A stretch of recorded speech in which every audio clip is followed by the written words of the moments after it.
प्रिय दर्शक बंधु मु आपण मानक पाई गोटे जरूरी ज्योतिषीय टिप्स नहीं आसी आम निजर ग्रह दशा महादशा अनुजाई क्यों समस्या रे पड़ी और तार निराकरण कौन सूक्ष्म और सरल उपाय भाग्य खोलिबार सरल ज्योतिषीय उपाय करके देखंतु 60 दिन पर निश्चित फल देखा पाइबे। विवाह पाई स्नान जल रे शुद्ध हलदी मिसातु। समाज रे ख्याति और आकर्षण पाई गोलाप जल मिसाई स्नान करंतु। मनर चाप कमेइबा पाई जल रे क्षीर मिसाई गाधातु। उन्नति पाई और बाधा दूर पाई सैंधव लुण जल रे मिसाई गाधातु।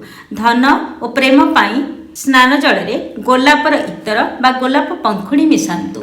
शुक्र ग्रहर शक्ति पाइबा पाई पानी रे फिटिकिरी मिसातु। नजर दोष दूर करिबा पाई स्नान जल रे कॉफी पाउडर मिसातु। प्रायश्चित और पुण्य पाई स्नान जल रे गंगा जल मिसातु। उज्ज्वल त्वचा पाई स्नान जल रे अळेइच मिसातु।